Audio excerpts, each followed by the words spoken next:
game, and I was playing against apparently like a local Chicago pro, which I did not know. and so some guy walked by and he was like, "Oh, he's real good. Watch out." And I was like, "Okay, that's fine." Sure, right. I a buddy of his or something. Yeah, there were 16 people in the tournament, and so we were on stream first, and we took it to the final round of the final match. It was an incredible match. Best of 5. Yeah, best of 5, and it was just an incredible he everyone expected him to walk over me. I was the low seed, he was the number 1 seed. Yeah. And we went all the way to the final round. Now he won, kicked me down to the losers bracket, but it was an incredible match. A lot of oohs and ahs from the crowd. Because it was Wizard World and it was free, a ton of people were watching. So we had probably 50, 60 viewers too, live, and there was a nice table set up. It was actually really fun, and he ended up beating me. I went to the losers bracket and then started doing work through the losers bracket, and that was actually a lot of fun. So I ended up finishing 5th in that tournament, though. I didn't hit the money. But what's funny is the number 1 seed actually ended up losing, and he kicked down to the losers bracket, and I lost to him again. Double eliminated by the number 1 seed. But what was funny about that was, and I don't know if he was doing this on purpose, so we started playing, and I, as I was saying earlier, I play really aggressive Asuka, where I go aggressive and then I counter. I go aggressive, then jump back with a counter. And he could not adapt to that. He finally did, and then he ended up beating me, but it caught him many, many times. Way more times. One match I almost won just with counters. And the shoutcaster at the time was like, you won't believe that this guy almost won with just counters. He's like, he didn't even throw a punch yet, and the guy's done 3/4 of the life. Yeah, yeah. And so when I knew I was fighting him in the losers bracket, I went up to him and said, "Hey man, it's you and me again." And they were putting us on stream again. And he goes, "Oh, I played you the first time?" He honestly did not remember me. Wow. According to him, So the very first match, the very first thing I did was I ran in with my forward kick. It's kind of a spacer. And then he instantly came with attack. I countered it. And I just looked right at him and said, "Do you remember me now?" and that's not me. The funny thing about that's not me. I don't know what happened. My heart was pounding. My hands were shaking from Tekken, man, and it was great. That's awesome. While I've been telling that incally boring story, we just had a 3-0 sweep. Yes. So John's going to take that. John's, was that a Dragunov? Yes. Man, he was added in Tekken 5, I believe. That was the first Tekken game I actually played. Because I remember Dragunov was in my first Tekken. A fun story, when I was rummaging this morning, I saw a copy of Tekken 5 for sale for PS2, and it was terribly scratched, and I passed on it. Okay. But I would have loved to buy it for the store. So Tekken 5 actually was kind of a return to the series for me.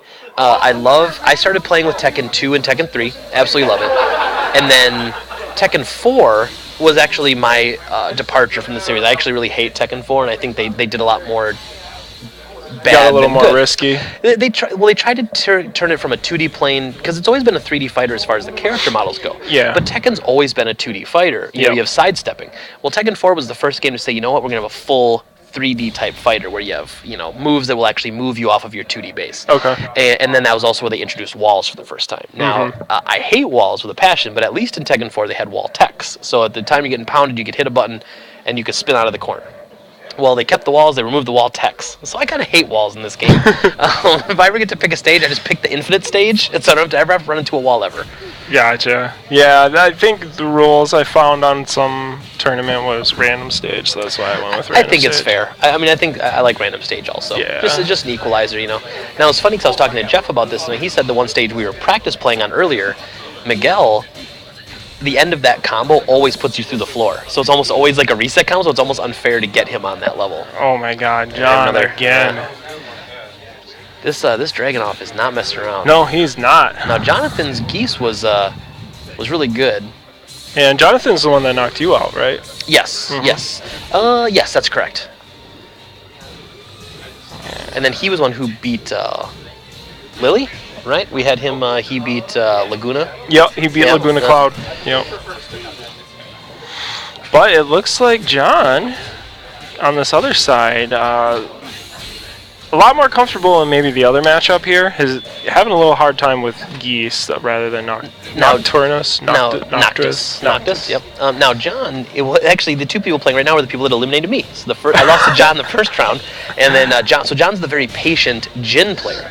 Okay. So I was kind of surprised to not see him switch up because his Jin is very good, but obviously his Dragunov is very good. Yeah. So might be the download character, And I think Dragunov is a more patient character too, so maybe he just wants to do a little more defense, just see where the openings are at. and then get yeah, in the strings. a lot less risk with Dragunov's moves as opposed to others. And I believe his counter game is just wow. super powerful. Okay, and he gets in. Ooh, and a little bit of after the match action going on. Yep. Just rude. Okay, Jonathan just gonna jab his way into something and finds the now opening. He hits it. All right, and the ground throw, just incredible. Geese was a good character for this game. Oof. I love that Geese and Akuma are in here. The fact that they make them adaptable in the Tekken universe is incredible, and that's why I so badly wanted to play Tekken Cross Street Fighter. Yeah. Knowing they were going to integrate Street Fighter characters, but you can kind of see that that's what they're doing with Tekken 7. Right. Yeah. As now they're being able to integrate different types of characters, and who knows, maybe because they're succeeding with this, we will get to see that Tekken Cross Street Fighter. But I'm not really hoping. I'm not holding my breath for it. I wouldn't. I mean, all they have to do is release a Street Fighter DLC pack. Exactly. And, yep. There you go. Why do every fighter when you can just do a pack of 3 or 4? And really, if you do one character at a time, then you're balancing the characters properly, and it's how it should be. But getting back to this, man, we had a little bit of comeback from Geese there, and when he's the aggressor, when he's in charge of the spacing, he controls the match. Because they both have a lot of the similar fight styles. You can see it's a chip, it's a hit into a 2 or 3 hit combo. Oh, here we go. Change it up with the low there. Oh, here we go. Ooh. Okay, good. Ooh, I'm surprised. Oh, the trade. Gonna go in John's favor on that one. So John going up 2-2. Oh. So this is tournament game for Jonathan here. And he is not holding any reserve. Oh, that was beautiful. There's a little pop-up. A little bit of timing change there too. He juked in and then waited a half a second. It was really smart. It didn't look like he trusted it though. It didn't get a lot of damage off of it. Oh, okay, good pressure and gets him with the sweep. Yeah, not enough. That is just brutal. Okay, John returning the favor. Can he get the reset? He does. Oh man. Oh. Oh my God. That time. Oh, he broke every throw he threw at him except the one he needed to there. All right. John is in now. Gonna whiff though, and Jonathan just gonna get 130 there. Keeping really good distance, keeping really good range. John was against Jonathan. Watching him do that whole combo back and forth and just let him do it. Whiffed every hit. Yeah, good opportunity to learn your opponent's tactics, but boom, gets his opening in. So Jonathan not going down without a fight here. He has his max mode on. Okay, nope. Gets the block. It's kind of a Hail Mary. I think he knew it was going to get blocked, but he's like, you know what, I got it, might as well use it. Right. Some well-timed throws here. Ooh, good. Came up with a low block. He knew it was coming. He's got that one down. It's interesting watching a character with projectiles in a Tekken game, and knowing knowing that a lot of players aren't used to that. And, oh wow! Oh, it gets a reset. Okay. Caught him with that throw. And that's the thing, you get them off guard. You're not using throws often, and then when you start using them, it's hard to adapt to that. Yep, that is great mix-up strategy. And John just going to give him some space. I think it's a mistake from John. I think he's at his best when he's controlling the speed of the fight. Yes, I agree. And you can see it now as Jonathan starts to unravel this one. Okay, good sweep, and that's it. Yep. So, bringing it to the final round. When I was fighting Jonathan, my max pressure Asuka was really giving him a hard time at first until he learned how to beat it. But so he seems to be when he's not pushing, when he's on his defensive foot, he doesn't do as well. Man. That was a great block for that low though to get in for that damage. So Jonathan using a lot more defense in this final round. Oof. Oh, but good grab. John on the pattern recognition there gets in for a grab. And now almost gets in after that little sidestep. Okay. All right. Yep. Jonathan taking his first game here. Not going out without a fight. Nope. So it could be far from over here, and we see a character swap. So interesting. I wonder if we're going to see a swap to Jin here now. I mean, clearly he's really good with Jin since that's who he beat me with. So he must be amazing. Oh, or Brian he's Fury. just gonna blindside us all. Now these two characters are very similar styles, but Brian and very similar looks actually. Geese kind of looks like Brian Fury, and they're both big, what we call big chunkers in the biz. You know? Oh, in the biz. They you know 2, 3, 4 hits is all you need to do your work. Gotcha.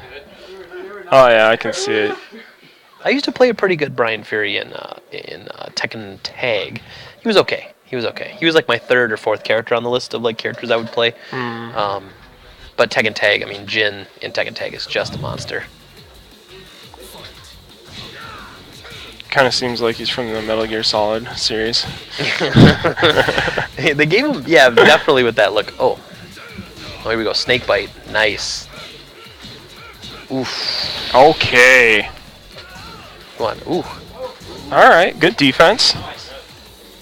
Oh goodness. Gets opened up though. Pere, very excited. Ooh, the DDT, man. All right. Ooh, and then a snake bite to finish it up, man. That is mean. I thought, you know, actually bringing him out of the corner might have been bad for him, but he knew what he was doing. Man, he knows what he's doing with Brian. That is a treat to watch. Yes, he does. Carried all the way to the wall now. Oh, but Jonathan's going to fight his way out. And then reverse and put Brian back against the wall. That's a good play. Can't get the reset, though. All right. Counters the grab. Can he find his opening? Oof. Oh, there it is, the snake. Ooh. Pressure was not enough. Rage? I just don't. Yeah, that's it. Now, what's funny is one of Brian's marquee moves is called the mock breaker. It's forward punch, and we haven't seen it yet. I love it, but it is. He might be using it for that clutch moment. Well, it is a move that you have to forward. You know, a lot in Tekken. If you got a guy who's doing a lot of quick hits, you don't have time to hit forward. Right. Oh, here we go. Stage change. And you can't really buffer a forward. Not really. You know, not like you can buffer kind of a rising attack and plan some other stuff out. That was such good damage. All right, Jonathan might have got this Brian figured out here. Oof. Yep, punishes the whiff. Yep. Just chip him a few lows here and there, and then wait for your opening. Oh, nice. The sweep to start things out, and keeps it going. That is a max damage combo. I mean, that was just excellent. Yeah, how and then we get a front. Oh, then we get a parry up front. Oh my goodness. Are there like frame links in this game, like there are in Street Fighter, or is it a little more lenient? It's a little more lenient with links, but there are definitely frame hits where it will get a little bit of a different effect and things like that. But okay. Oh man, this is watching these two guys. Like it is just they have to know the other one's combos so well to know when to find their opening. Yes, the block strings in this game are really what set up your offense. All right. Oh, good goodness. Move, very safe, but does he got it? Oh, he does! Press the button. So Jonathan using that rage, just squeaked that one out there. He had a sliver left. We saw this last game too, though. He was down in the final round, and but he is, 25% life right now. That'll just such a bad start to the match there. But here we go. Yep, John is in. Does drop that last hit. Oh, that snake bite is just mean, and it just lets you link to everything else you got. So it looked like he was able to like tech the ground there or something, or he rolled out of the way. Is that a thing? You have a few different options for getting up, and in Tekken, where you can stand directly up, you can roll towards or away from the screen. You can do a kip up, get back up like that. So, and if you hit it as you hit the ground, you can do like a ground tech and kind of roll out. Okay. A lot of people will stand up right away, and you can almost stand up into a block is the fastest way to get out of it. Now, some people don't do that. And a lot of times, like when I have someone on the ground, I can do my next move, and I'll actually lift them as they're trying to get up. But neither of the people I lost to, John or Jonathan, fell for that even once. And so they definitely understand their ground game when they're getting back up. Yeah. Mind games. So now yeah, that was pretty this intense. is the final one. This is great. So Jonathan making a huge comeback again, very adaptive. Yep. Like he's in the middle of a match, he figures out what he needs to do, and he makes it happen. And we got John going back to Paul. Or was he Paul yet? I don't think he was Paul yet. No, he wasn't. He hasn't played Paul. Very curious to see. He must be a jack of all trades here. It's funny when you play the best of 5 as well, because you could go up 2, lose 1, and then you get the advantage of picking what character's best. And, it really gives you. It's much more of an advantage than the best of 3. Oh, there's a third of his life right away. But it also allows, the better players in the bracket to really showcase their adaptiveness. Oh, then we got a perfect right out the gate. And Paul is adapting. Now again, let's see how many rounds it takes Jonathan to adapt, because this guy, he's been adapting to everyone he's played so far. So I've noticed he's not real good with catching lows, with blocking lows. Jonathan seems to be a little bit of a. Okay. John coming in like a truck. Taking the first 2 rounds pretty quickly. That first one was perfect, obviously. And John also knows that Jonathan likes to start with the quick combo in the beginning of the match, and he just did a light jumping kick with Paul, took him right out of it. Yeah. Oh, jeez. Ooh. Oh, does he get it? Ooh, yes. I didn't think that was going to hit. I thought he would be blocking that. There it is. John, with a little bit of spirit left. Oh, he's going to whip it. Okay. The Phoenix Smasher, the great equalizer, as we call it. Oh, my God, that move. There it is. John taking it. That was an awesome match, you guys. Just fantastic. That was.